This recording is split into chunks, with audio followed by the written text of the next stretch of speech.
कबीर पाठशाला devotion channel में आप सभी भक्त प्रेमियों का स्वागत है। जापान में कोई 200 वर्ष पहले एक बहुत अद्भुत सन्यासी हुआ। उस सन्यासी की एक ही शिक्षा थी कि जागो, नींद छोड़ दो। उस सन्यासी की खबर जापान के सम्राट को मिली। सम्राट जवान था, अभी नया नया राजगद्दी पर बैठा था। उसने उस फकीर को बुलाया और उस फकीर से प्रार्थना की, मैं भी जागना चाहता हूँ, क्या मुझे जागना सिखा सकते हैं? उस फकीर ने कहा, सिखा सकता हूँ, लेकिन राजमहल में नहीं, मेरे झोपड़े पर आना पड़ेगा। और कितने दिन में सीख पाएंगे? इसका कोई निश्चित समय नहीं है, ये आदमी की तीव्रता पर निर्भर करता है। एक एक आदमी के असंतोष पर निर्भर करता है कि वह कितना प्यासा है। तुम्हारी प्यास कितनी है? तुम्हारी अतृप्ति कितनी है? तुम्हारा डिसकंटेंट कितना है? उस मात्रा में निर्भर होगा कि तुम कितने जल्दी सीख सकते हो। और मेरी शर्त है कि बीच से वापस आने नहीं दूंगा। अगर सीखना हो तो पूरी तैयारी करके आना। और साथ में यह भी बता दूं कि मेरे रास्ते अपने ढंग के हैं। तुम ये मत कहना कि ये मुझसे क्या करवा रहे हो, ये क्या सिखा रहे हो। मेरे अपने ढंग है सिखाने के। राजा राजी हो गया और उस फकीर के आश्रम में पहुंच गया। दूसरे दिन सुबह उठते ही उस फकीर ने कहा कि आज से तुम्हारा पहला पाठ शुरू होता है।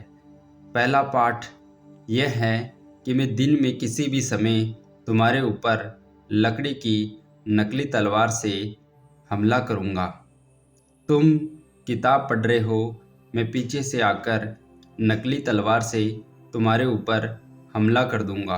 तुम झाड़ू लगा रहे हो, मैं पीछे से आकर हमला कर दूँगा। तुम खाना खा रहे हो, मैं हमला कर दूँगा। दिन भर होश से रहना, किसी भी वक्त हमला हो सकता है। सावधान रहना, अलर्ट रहना। किसी भी वक्त मेरी तलवार, लकड़ी की तलवार तुम्हें चोट पहुंचा सकती है। हैरान राजकुमार ने कहा कि मुझे तो जागरण शिक्षा के लिए बुलाया गया था और यह क्या करवाया जा रहा है। मैं कोई तलवारबाजी सीखने नहीं आया हूँ। लेकिन गुरु ने पहले ही कह दिया था कि इस मामले में तुम कुछ पूछताछ नहीं कर सकोगे। मजबूरी थी, शिक्षा शुरू हो गई, पाठ शुरू हो गया। 8 दिन में ही उस राजकुमार की हड्डी पसली सब दर्द देने लगी, हाथ पैर सब दुखने लगे।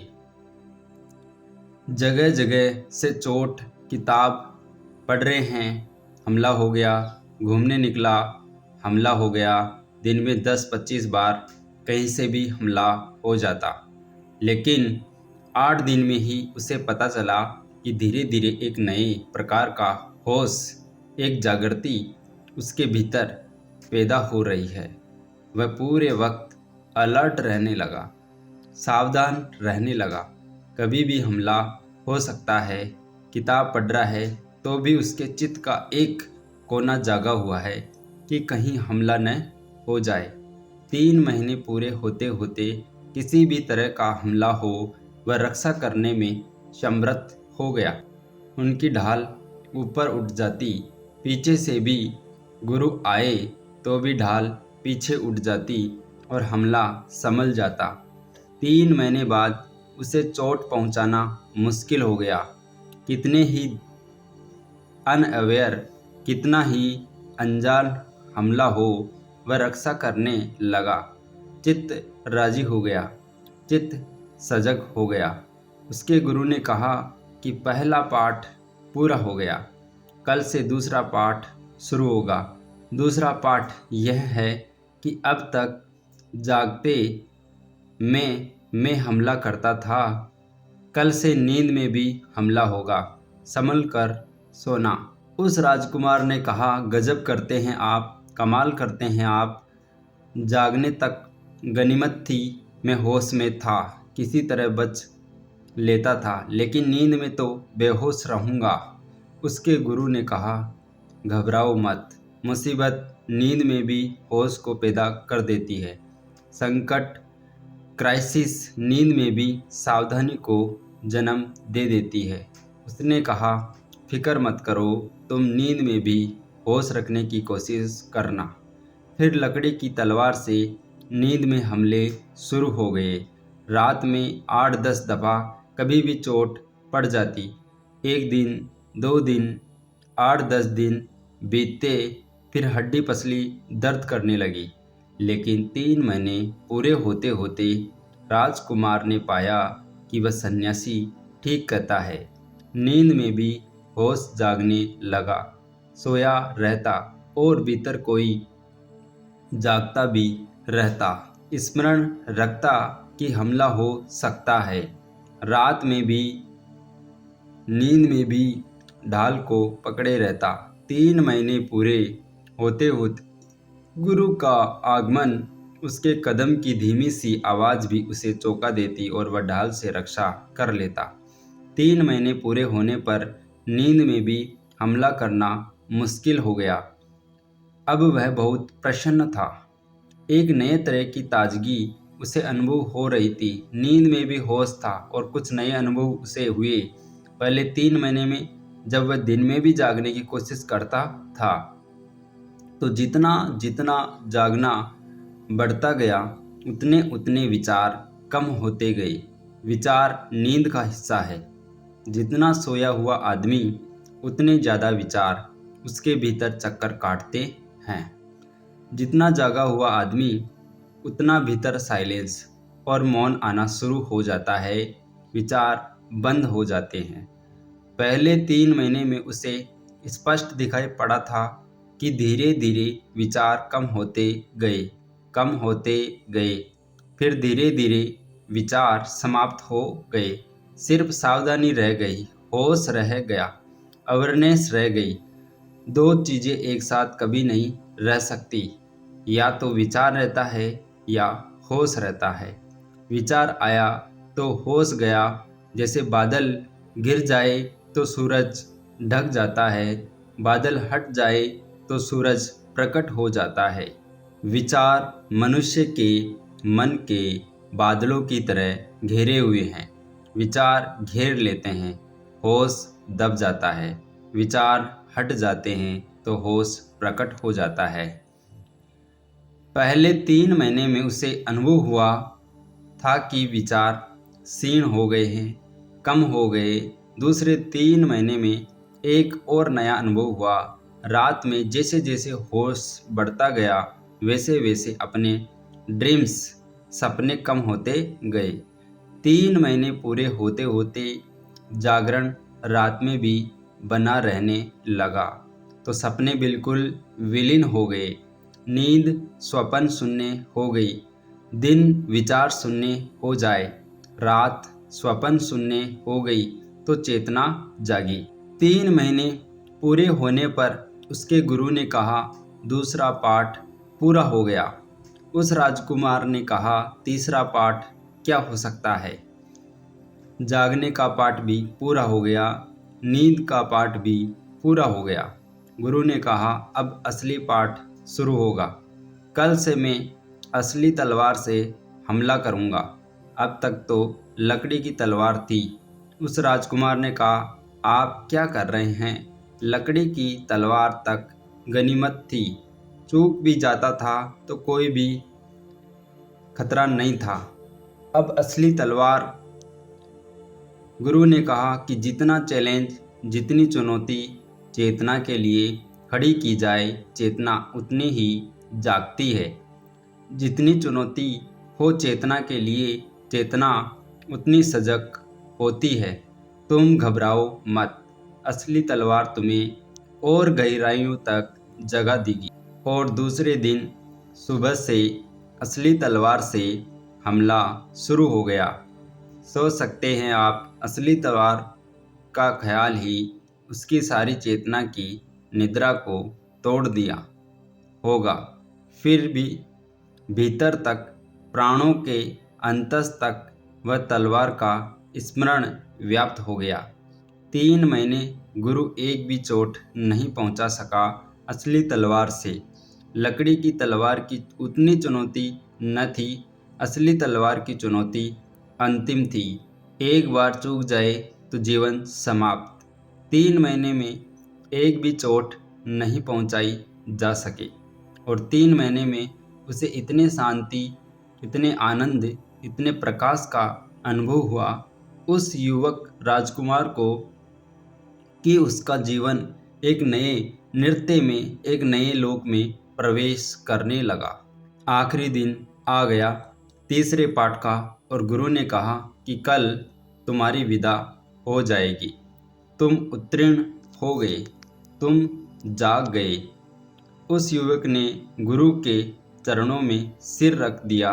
उसने कहा, मैं जाग गया हूँ और अब मुझे पता चला कि मैं कितना सोया हुआ था। जो आदमी जीवन भर बीमार रहा हो वह धीरे धीरे भूल ही जाता है कि मैं बीमार हूँ। जब वह स्वस्थ होता है तभी पता चलता है कि मैं कितना बीमार था। जो आदमी जीवन भर सोया रहा और हम सब सोए रहे हैं, हमें पता भी नहीं चलता कि ये सारा जीवन एक नींद थी।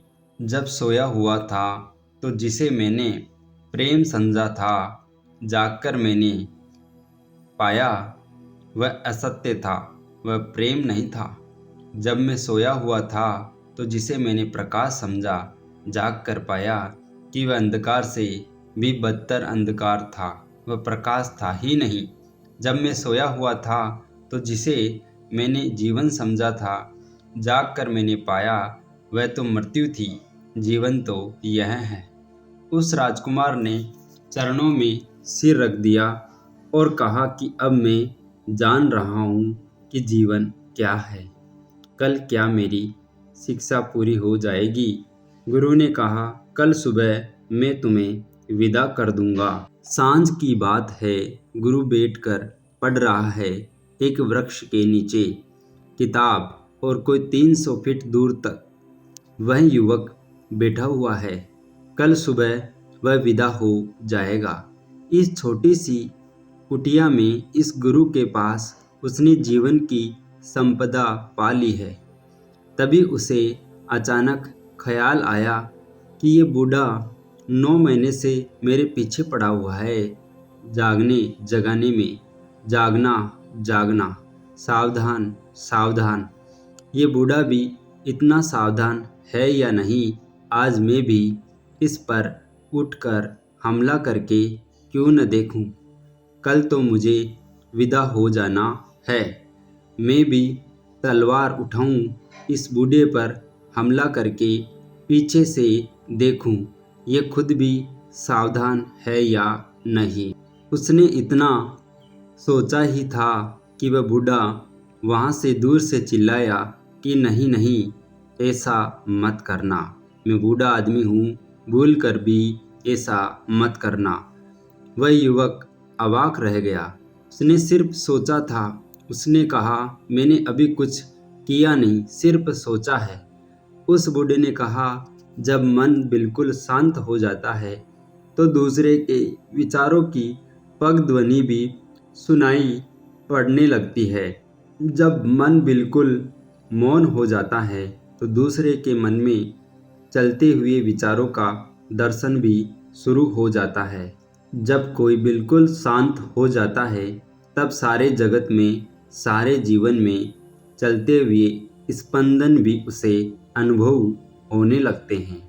इतनी ही शांति में प्रभु चेतना का अनुभव अवतरित किया जा सकता। मेरे अनुभव से इस सृष्टि का सृष्टा कोई अवश्य है, जिसे कबीर शब्द साहेब आदि नामों से पुकारते हैं। सृष्टि शांत अंत सहित है और परमात्मा अनंत अंत रहित है। शांत अनेक हो सकते हैं पर अनंत एक ही होगा। यदि हम दो अनंत की कल्पना करें तो दोनों के बीच सीमा होगी। जिसकी सीमा होगी वह ससीम पदार्थ अनंत नहीं शांत कहलाएगा। परमात्मा अनंत है और सृष्टि शांत है, तो स्वाभाविक ही शांत पदार्थ अनंत में समाकर रहेगा। मतलब यही कि परमात्मा में ही समस्त सृष्टि है, यानी परमात्मा सबसे बड़ा भी है और सबसे सूक्ष्म भी है। वास्तव में परमात्मा से सूक्ष्म कुछ हो ही नहीं सकता। अत्यंत सूक्ष्म बैक्टीरिया जिसे सूक्ष्मदर्शी से ही देखा जा सकता है, उसके अंदर भी आत्म रूप में परमात्मा विद्यमान है। हमारे अंदर आत्मा है तो हम जीवित हैं, पर वह कितना सूक्ष्म है कि डॉक्टर किसी यंत्र से पता नहीं लगा पाते हैं। विचारणीय है, याद रहे कि आत्मा परमात्मा में भेद नहीं है।